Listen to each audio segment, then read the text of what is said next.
নমস্কার বন্ধুরা, আজকে আমরা একটা 4 ইঞ্চি ড্রেন লাইনের কাজ করেছি। এখানে যে 4 ইঞ্চি যে ড্রেন লাইনটা করেছি, এখানে একটা পায়খানা সেপ্টিক ট্যাঙ্কে আউটলেট ছিল। আউটলেটের এখানে আমরা 4/3 মেরে আউটলেটের সাইড থেকে লাইনটা নিয়ে গিয়ে সোজা লাইনটা স্ট্রেট নিয়ে গিয়ে এখানে প্রত্যেক লাইনে আমরা টিরা ব্যবহার করেছি, করে ছাদের সঙ্গে ড্রেন পাইপটার সঙ্গে সংযুক্ত করেছি।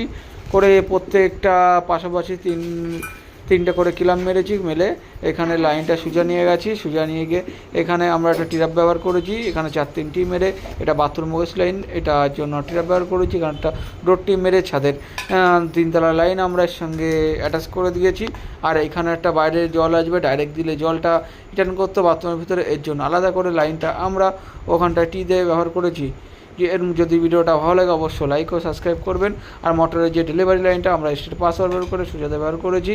আর স্টেট লাইনটা সোজা উঠে এখানে ট্যাঙ্কির এখানে কানেকশন দিয়েছি, এটা চাবি দিয়ে লাইনটা স্টেট নিয়ে উপরে একটা ছাদে আমরা কানেকশন করে দিয়েছি, করে ট্যাঙ্কি উপরে তুলেছি। এই যে বল ভাল্ব এখানে ব্যবহার করেছি, বল ভাল্ব ব্যবহার করে ওখানে একটা ঠান্ডার পয়েন্ট আছে, ওখানে গিজারের পয়েন্ট, ওই গিজারের পয়েন্টটা ডবল একটা এলবো খাইয়ে ওইটা তুলে দিয়েছি উপরের দিকে। আর নিচে আমরা একটা ট্যাপের পয়েন্ট রেখেছি।